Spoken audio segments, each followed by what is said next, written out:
오늘은 예수님 비유 시리즈 여덟 번째 시간으로 집 나간 둘째 아들의 비유에 대해서 하나님의 말씀 잠시 묵상하도록 하겠습니다. 여러분, 여행 좋아하시나요?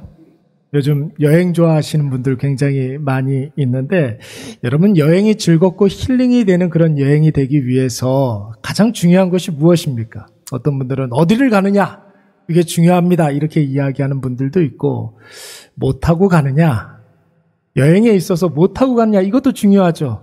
될 수 있으면 비행기 타고 갔으면 좋겠잖아요. 그렇잖아요. 어느 숙소에서 묵느냐? 뭐 이런 것도 중요합니다. 맛집 탐방을 하러 다니냐? 아니면 멋있는 경관을 보러 가느냐? 여행의 목적도 굉장히 중요합니다. 그런데 많은 분들이 그런 이야기 많이 해요. 어디를 가든지 무엇을 타든지 무엇을 먹든지 그것보다 더 중요한 것은 어떤 사람과 함께 가느냐? 이게 굉장히 중요하다고 생각을 합니다. 그런데 여러분, 다 중요한데 어떤 사람하고 같이 가는 것도 중요하고 어디를 가는 것도 중요한데 여러분, 그것보다 더 중요한 게 있죠. 그것이 무엇입니까? 여행을 다 마치고 돌아갈 집이 있느냐? 여러분, 여행에 있어서 가장 중요한 것은 돌아갈 곳이 있느냐? 돌아갈 집이 있느냐? 이것이 가장 중요한 것입니다. 아무리 좋은 것을 여행을 하고 같이 여행하는 사람이 좋다 할지라도 결국 여행이라는 것은 무엇입니까? 자신의 삶의 자리로 돌아와야 하는 거거든요. 그래야 그것이 여행이고 여행의 효과를 우리가 극대화할 수가 있는 것이죠. 여러분, 여행지에서 돌아오지 못하는 사람을 우리는 뭐라고 이야기합니까? 나그네라고 이야기합니다. 요즘으로 치면 난민이라고 이야기하는 거예요. 여러분, 나그네는 그 어떤 누구도 보호해 주거나 책임져 주지 않습니다. 심지어 여러분, 돌아가지 않으면 그 지역에 낯선 사람이 있다고 해가지고 수상한 사람이 있다고 해서 신고당할 수 있어요. 범죄자 취급을 당하고, 만약에 그것이 우리나라가 아니라 다른 나라라고 한다면 범죄자가 됩니다. 불법 체류. 그렇게 되는 거예요. 그러나 여러분, 아무리 최악의 여행이라 할지라도 내가 돌아갈 곳이 있다면 여러분, 그 사람은 어디에 있든지 무엇을 하든지 누구와 함께 있든지 희망이 있는 것입니다. 소망이 있는 거예요. 내가 돌아갈 내 집은 나를 보호해 주지 않습니까? 나를 책임져 주는 거예요. 여러분, 그 집에 돌아가게 되면 참된 안식을 얻게 되고 참된 평안을 누리게 되는 줄로 믿습니다. 그래서 여러분, 여행을 갔다가 집에 돌아오면은 꼭 하는 말 있죠. 집이 제일 좋더라. 집이 제일 좋더라. 그런 이야기를 많이 하는 거예요. 오늘 우리가 읽었던 본문의 말씀을 보면은 우리가 너무나 잘 아는 말씀이 나오고 있죠. 이른바 탕자의 비유라고 합니다. 여러분, 우리 다 같이 12절 말씀 한번 읽어볼까요? 12절 말씀 시작. 그 둘째가 아버지에게 말하되 아버지여, 재산 중에서 내가 돌아올 분깃을 내게 주소서 하는지라. 아버지가 그 살림을 각각 나눠 주었더니. 아멘. 어떤 마을에 큰 부자가 있었습니다. 그 부자에게는 2명의 아들이 있었어요. 그 2명의 아들 가운데 작은 아들이 어느 날 아버지에게 다가와서 이런 이야기합니다. 아버지, 죽어서 나에게 물려줄 유산, 그것 좀 미리 좀 땡겨주십시오. 이렇게 이야기합니다. 미리 땡겨줄 게 따로 있지. 아버지 유산을 땡겨달라고 하니. 여러분, 이것은 아버지를 뭐 취급하는 거예요? 죽은 사람 취급을 하고 있는 거죠. 아버지가 죽었을 때 내게 돌아올 분깃이라고 했으니까 여러분, 이 둘째 아들은 아버지가 지금 살아있는 것 자체를 굉장히 불편하게 생각하는 것입니다. 살아있는 아버지를 죽은 사람 취급하고 있어요. 건강하게 살아계시는 아버지를 굉장히 불편하게 생각하고 있습니다. 여러분, 이런 작은 아들의 요구에 아버지 지금 어떻게 반응하고 있습니까? 12절 하반절 말씀에 보니까 아버지가 그 살림을 각각 나눠줬다고 했습니다. 여러분, 여기에서 말하는 살림이라는 말은 생명이라는 뜻이 있습니다. 살림이라는 말은 생명이라는 뜻이 있는 거예요, 원래. 그러니까 아들은 살아있는 아버지를 죽은 자 취급하고 건강한 아버지를 불편해했는데 아버지는 어떻습니까? 그런 아들에게 자신의 것을 아낌없이 나눠주고 자신의 무엇까지도, 생명까지도 나눠줬던 것입니다. 사랑하는 여러분, 우리가 이런 아들을 탕자라고 이야기하지 않습니까? 탕자, 한자로 탕자는 방탕하다라는 뜻이 있습니다. 방탕하다는 말이 무슨 뜻인가요? 너무나 소중하고 귀한 것을 아무렇게나 취급해서 무가치한 것으로 만든다. 이때 쓰는 말이 탕자예요. 방탕하다, 허랑방탕하다. 이럴 때 쓰는 말이라는 것이죠. 이 둘째 아들을 우리가 탕자라고 하는 것은 아버지의 재산을 먼 나라로 가가지고 탕진했기 때문에 이 사람을 탕자라고 이야기하는 게 아니에요. 가장 귀하고 소중한 아버지를 무가치하게 여겼기 때문에 죽은 자 취급을 했기 때문에 우리는 이 둘째 아들을 탕자라고 이야기하는 것입니다. 여러분, 이것을 오늘 13절 말씀이 아주 정확하게 이야기하고 있지 않습니까? 그 후 며칠이 안 되어 둘째 아들이 재물을 다 모아가지고 먼 나라에 가 거기서 허랑방탕하여 그 재산을 낭비하더니 아버지 곁을 떠난 거예요. 자, 여기서 여러분 문제 하나 내도록 하겠습니다. 오늘 이 13절 말씀에서 가장 핵심이 되는 말이 무엇일까요? 1번, 재산을 다 모아가지고. 2번, 먼 나라로 가서. 3번, 거기서 허랑방탕하여서. 4번, 그 재산을 낭비하여. 이 네 가지 표현 중에 이 13절 말씀의 핵심이 되는 표현이 뭘까요? 한번 보세요. 방탕, 또 정답은 먼 나라로 가서. 정답은 2번이에요, 여러분. 오늘 둘째 아들이 아버지에게 유산을 요구한 것은 그의 관심이 돈에만 있어서 그런 것이 아니에요. 우린 둘째 아들의 마음을 잘 볼 필요가 있습니다.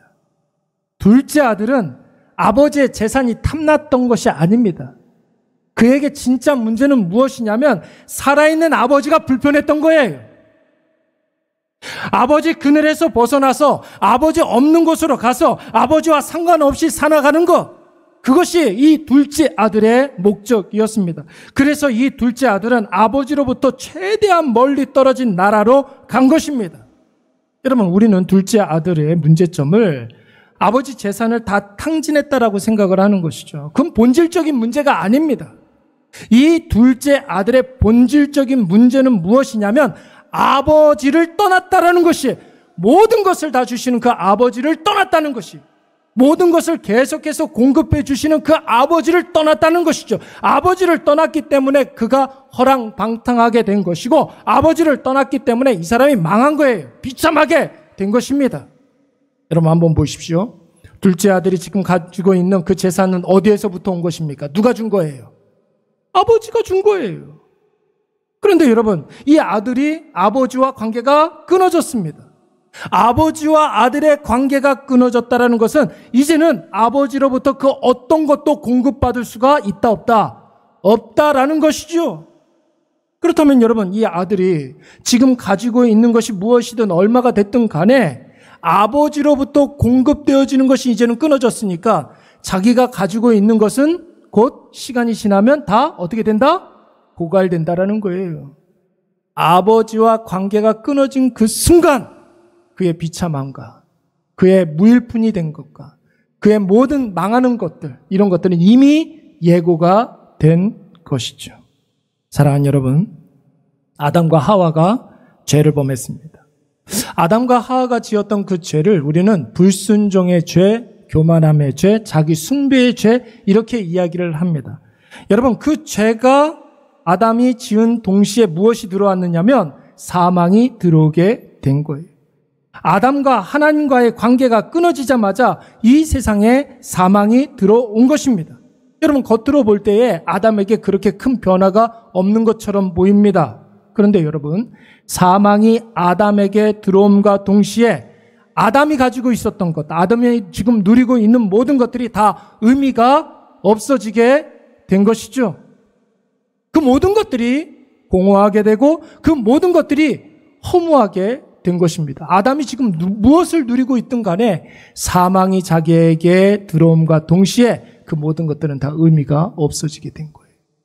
오늘날 우리가 가지고 있는 것이 무엇입니까? 많은 것들을 가지고 있어요.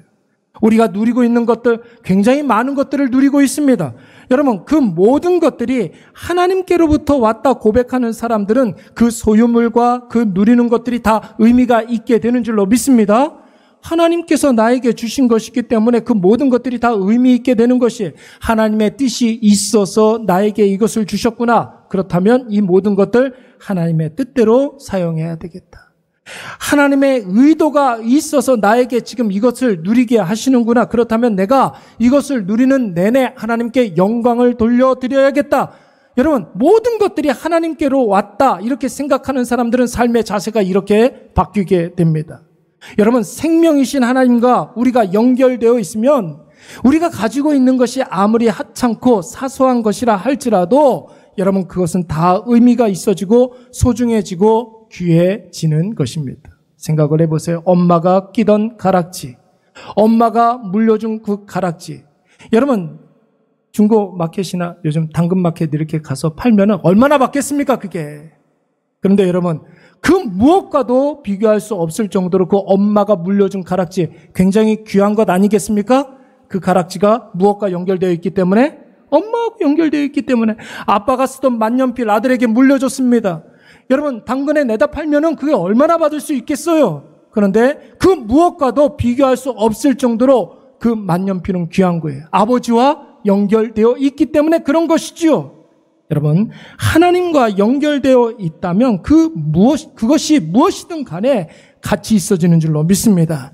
하나님께서 풍성하게 해주시기 때문에 계속해서 우리에게 공급해 주시기 때문에 여러분, 그것은 다 하나님 앞에 우리가 가치 있게 쓸 수가 있는 거예요.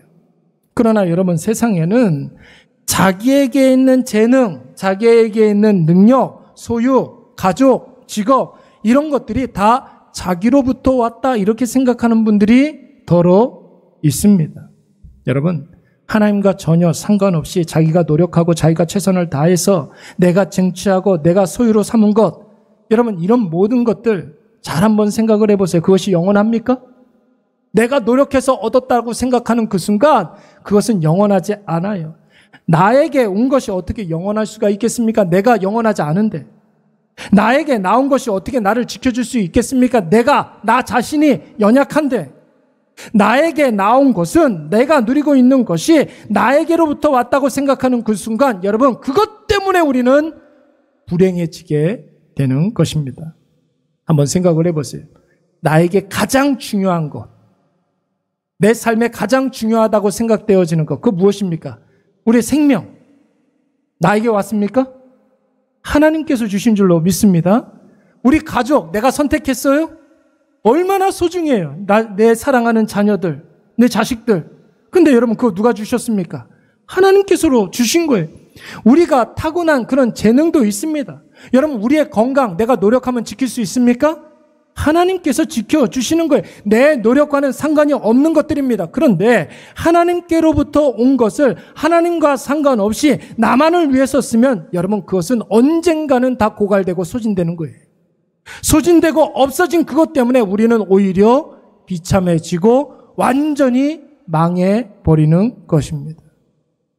오늘 둘째 아들은 아버지에게서 떠나면서 불행 끝, 행복 시작 이렇게 생각했을 거예요.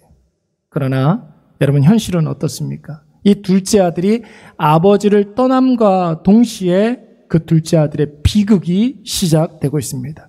어떤 비극이 펼쳐지고 있는지 우리 14절부터 16절까지 말씀을 한번 읽어보도록 하겠습니다. 우리 14절부터 시작. 다 없앤 후 그 나라에 크게 흉년이 들어 그가 비로소 궁핍한지라 가서 그 나라 백성 중 한 사람에게 붙여 사니 그가 그를 들로 보내어 돼지를 치게 하였는데 그가 돼지 먹는 쥐염 열매로 배를 채우고자 하되 주는 자가 없는지라. 아멘. 여러분, 아버지와 아들의 관계가 끊어지고 모든 것을 잃게 된 둘째 아들이 결국 어떻게 되었습니까? 사람의 종으로 전락해버리고 말았습니다. 아버지께 붙어 있을 때에는 아버지의 권한을 가지고 아버지의 상속자로 살았는데 아버지와 관계가 끊어지고 비참하게 되니까 이제는 사람의 종으로 전락해버리고 만 거예요. 그 나라 백성 중 한 사람에게 붙여 사니. 아버지와 함께 있을 때는 아버지의 권세를 누리는 아들이었어요. 아버지의 호의를 누리고 아버지와 같은 존재로 살았는데 아버지를 떠나 아버지와 관계가 끊어지니까 모든 것이 소진되고 탕진되고 고갈되어서 결국 사람의 종이 되어버리고 말았습니다. 여러분, 오늘날 현대인들이 가지고 있는 문제점들이 바로 이것 아니겠습니까? 하나님과 끊어진 오늘날의 많은 사람들은 열심히 노력하지만 최선을 다하지만 결국 세상의 종으로 끝나버리고 마는 거예요. 사람의 굴레에서 벗어나지 못하게 되는 것입니다. 여러분 보세요. 세상에서 성공했다고 하는 사람들을 한번 보십시오. 그들에게 참된 자유가 그들에게 주어져 있습니까? 돈 많이 가진 사람, 우리는 성공한 사람이라고 생각하지만 그 사람 절대로 나는 이제 됐다 이렇게 생각하는 사람 거의 없어요. 늘 부족하다고 생각을 합니다. 자기는 가진 것이 별로 없다고 생각합니다. 왜 그렇습니까? 자기보다 더 많이 가진 사람에게 속해 있는 사람이기 때문에 그런 거예요. 그러니까 그 사람에 비해서 나는 별로 가진 것이 별로 없다 이렇게 생각하는 것이죠. 이 사람들이 바로 종된 사람들의 특징이에요. 높이 올라간 사람들을 한번 생각을 해보십시오. 권력을 주려고 하는 사람들, 이제 곧 있으면 선거가 또 있는데 여러분, 나는 이 정도면 됐다 이렇게 생각하는 사람 봤어요? 조금 더 높이, 조금 더 많이, 조금 더 오래 이러다가 더 비참해지는 것입니다. 여러분 꼭 기억하십시오. 아버지와 끊어진 인생은 여러분 결국 종으로 끝나버리는 거예요. 세상의 노예로 전락해서 비참해질 수밖에 없는 것입니다. 아무리 살려고 발버둥을 쳐도 뭐라고 그랬습니까? 비로소 궁핍한지라. 열심히 살아도 여러분 비로소 궁핍한지라. 아무리 노력을 해도 여러분 주는 자가 없었더라. 없는지라. 이랬단 말이에요. 이게 바로 아버지를 떠난 아들의 최후인 줄로 믿습니다. 여러분 한번 잘 생각을 해보세요. 우리에게는 이런 적이 없습니까? 정말 열심히 살았는데 어느 순간 공허가 확 이렇게 밀어올려올 때가 있습니다. 이게 굉장히 심한 분들이 있잖아요. 이게 막 정신적으로만 공허가 밀려오는 것이 아니라 육체적으로 우리는 막 올가매는 그런 일들도 있어요. 그걸 바로 뭐라고 그래요? 공황장애라고 이야기하잖아요. 평생을 두고 쟁취하고자 했던 것을 어느 순간 이렇게 얻었는데 내가 목표로 했던 것을 내가 얻고 난 다음에 마음속에 이게 뭐지? 이런 생각이 들 때가 종종 있다라는 거예요. 바쁘고 분주하게 살았는데 내 인생이 다람쥐 쳇바퀴 돌아가는 것처럼 아무런 의미를 느끼지 못할 때가 종종 있습니다. 믿었던 사람에게 배신을 한번 당해보세요. 여러분 그때의 그 절망감이란 이런 말할 수가 없는 것이죠. 여러분 그때 여러분 자신을 한번 생각해 보시기 바랍니다. 내가 과연 하나님께 붙어 있는 사람인지 아니면 하나님과 끊어진 사람인지. 오늘 둘째 아들은 자기 자신을 뒤돌아봤을 때 그제서야 비로소 내가 어디에서부터 잘못됐는지를 깨닫게 됩니다. 여러분 그래서 이 둘째 아들은 어떤 면에서는 참 복된 사람이에요. 왜요? 깨닫게 되었기 때문에 그런 것입니다. 자기의 문제가 어디에서부터 시작되었는지를 안 사람이기 때문에 이 사람은 오히려 복된 사람이라고 할 수가 있어요. 우리 17절부터 19절까지 말씀 우리 다 같이 한번 읽어보도록 하겠습니다. 시작. 이에 스스로 돌이켜 이르되 내 아버지에게는 양식이 풍족한 품꾼이 얼마나 많은가. 나는 여기서 주려 죽는구나.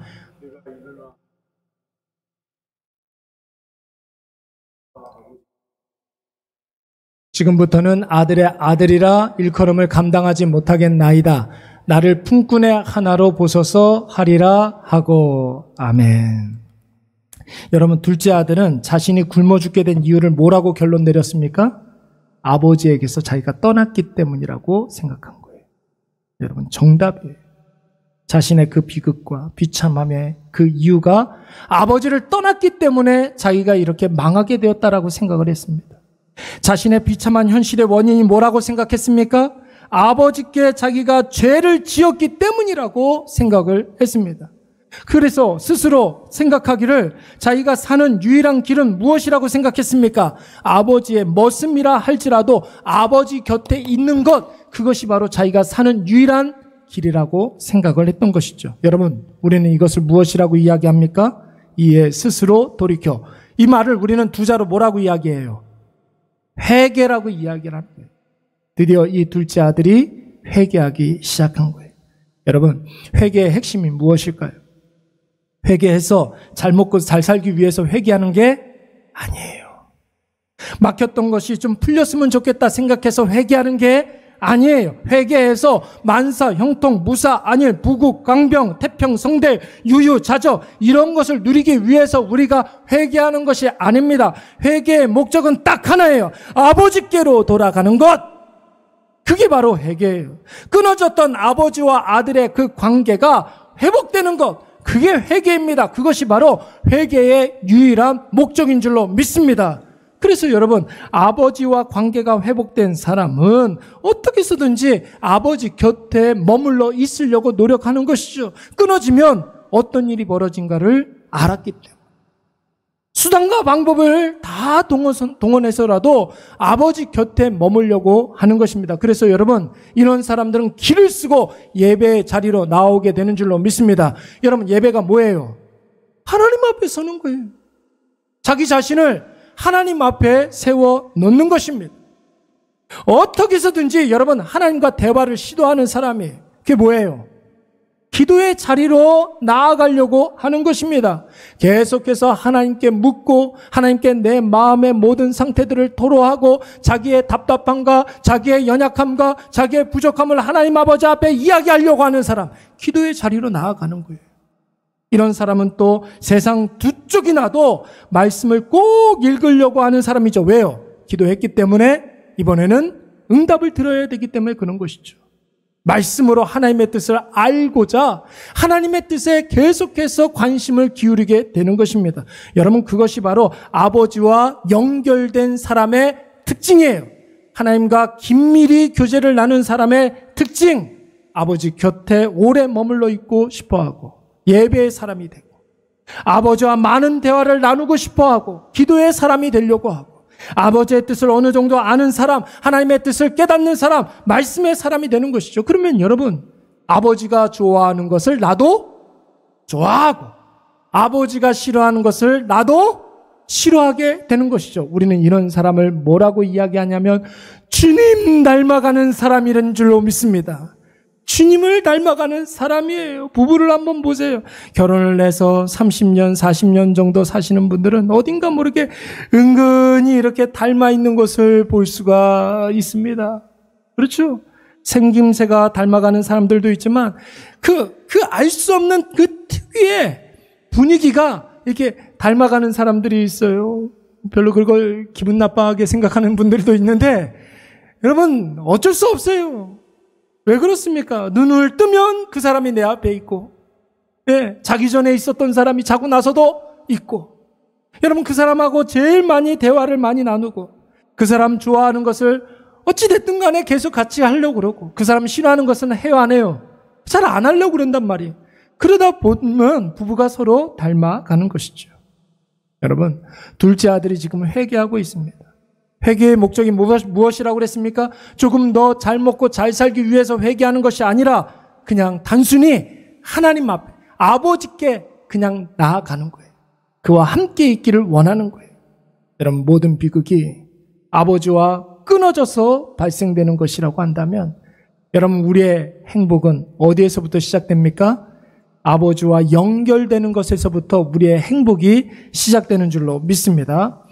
그래서 결국 이 둘째 아들이 드디어 아버지께로 돌아가게 됩니다. 우리 20절과 21절 말씀 다 같이 한번 읽어보도록 하겠습니다. 이에 시작. 이에 일어나서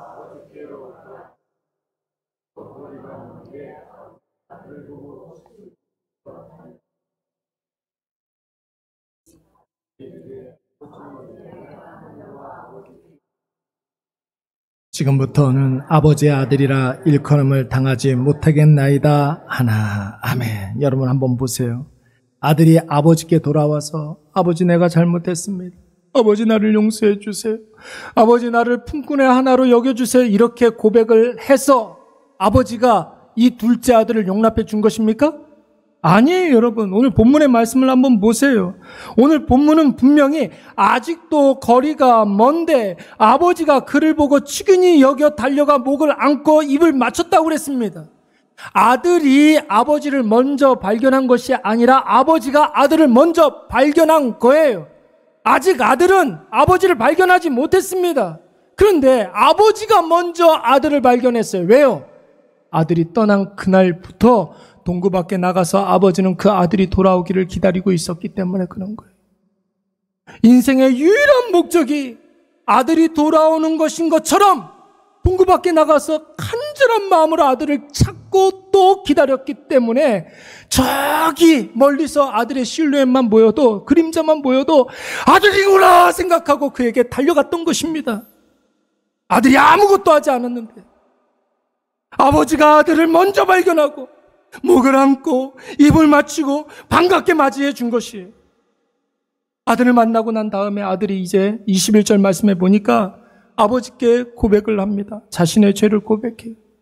내가 아버지께 큰 죄를 범했습니다. 하나님, 아버지 나를 용서해 주시옵소서. 그리고 아버지를 만나면 자기가 해야 할 말들을 그동안 계속해서 연습했던 그 말들을 하려고 하는 거예요. 그런데 여러분, 그 말이 다 끝나기도 전에 아버지가 어떻게 했습니까? 아들은 아버지께 돌아오면서 내가 아버지를 만나면 꼭 해야지 라고 생각했던 그런 말들이 있었어요. 아버지 나를 용서해 주세요. 아버지 내가 죄를 지었어요. 아버지 나는 아들로 받은 아들 취급도 하지 말아주시고 그냥 품꾼의 하나로 정도로만 생각해 주세요. 이 말을 하려고 그랬는데 이 말 다 하지도 않았는데 아버지가 어떻게 했어요? 22절 23절 말씀에 보니까 아버지는 종들에게 이르되 제일 좋은 옷을 내어다가 입히고 손에 가락지를 끼우고 발에 신을 신기라. 그리고 살찐 송아지를 끌어다가 잡으라. 우리가 먹고 즐기며 잔치를 베풀자. 여러분, 제일 좋은 옷을 입히라고 그랬어요. 손에 가락지를 끼우라고 그랬습니다. 발에 신을 신기고 살찐 송아지를 잡으라. 여러분, 제일 좋은 옷을 입혔다는 것은 소속의 변화를 말하는 거예요. 운동선수가 팀을 옮기면 제일 먼저 무엇을 받습니까? 유니폼부터 받잖아요. 제일 좋은 옷을 입혔다라는 것은 소속이 바뀌었다라는 거예요. 이제는 세상 소속이 아니라 아버지께 속한 자가 되었다라는 것을 지금 온 세상에 보여주고 있는 거예요, 아버지가. 여러분, 손에 가락지를 끼워줬다는 것은, 여러분, 이 가락지는 원래 누구의 것이었습니까? 아버지의 것이었어요. 신분의 변화를 말하는 거예요. 아버지의 권한을 이 아들에게 위임해 주었다는 것입니다. 이제 아들은 아버지의 상속자가 된 것이에요. 아버지에게 있는 모든 것들이 다 그 아들의 것이 되었습니다. 제 발에 신발을 신겨주라고 그랬습니다. 여러분, 이스라엘 사람들에게 발에 신을 벗었다. 이 사람은 신분이 뭐예요? 노예예요, 노예. 종은 절대로 신발을 신지 않습니다. 이 둘째 아들은 누군가의 세상의 사람들의 종으로 전락해서 돼지를 치다가 그의 신발을 잃어버렸어요. 근데 아버지께 돌아갔더니 아버지가 제일 먼저 뭐라고 그래요? 그의 발에 신을 신기라. 사람의 종이 아니라 이제는 하나님의 아들이 되었다는 것입니다. 그리고 아버지는 그에게 살찐 송아지를 잡아서 잔치를 벌였어요. 아버지에게 이보다 더 큰 기쁨이 없다라는 뜻이죠. 사랑하는 여러분, 우리가 한 가지 오해하지 말아야 할 것은 무엇이냐면 내가 하나님을 간절히 찾으면 하나님께서 나를 만나주신다. 이렇게 생각하면 안 되는 거예요. 내가 회개를 잘하면 하나님께서 나를 용서해 주시는, 이게 아니에요, 여러분. 우리가 하나님을 찾기 전에 하나님이 먼저 우리를 찾아와 주신 줄로 믿습니다. 우리가 하나님 아버지 앞에 나오기 전에 하나님이 먼저 우리를 알아보고 우리를 용납해 주신 줄로 믿습니다. 나의 과거의 잘못을 하나님께서 물어요, 안 물어요? 그런 거 안 물어요. 그냥 돌아왔다는 것 자체가 중요한 거예요. 현재의 모습을 문제 삼지 않아요. 그가 무슨 옷을 입고 있는지, 그가 지금 무엇을 생각하고 있는지, 그것을 문제 삼지 않아요. 지금 그가 아버지 앞에 나왔다는 것이 중요한 거예요. 앞으로의 그가 가능성이 있느냐 없느냐, 그 하나님께 중요하지 않아요. 죽은 줄 알았던 아들이 지금 살아 돌아왔잖아요. 죽었던 아들이 살아 돌아왔느니라. 여러분, 24절 말씀 뭐라고 그랬습니까? 이 내 아들은 죽었다가 다시 살아났으며 내가 잃어버렸다가 다시 얻었노라. 사랑하는 여러분, 기독교의 최고의 가치는 무엇이냐면 죽은 자가 다시 살아나는 거예요. 죽은 자가 다시 살아나는 거예요. 여러분, 이것을 위해서 예수 그리스도께서 고난을 당하시고 우리의 모든 죄를 다 사해 주신 것 아닙니까? 살아나라고. 살아나라고. 이 세상에 하나님께서 수 없는 그런 교회를 여러분 놔두신 이유가 무엇입니까? 죽은 자를 살려내라고.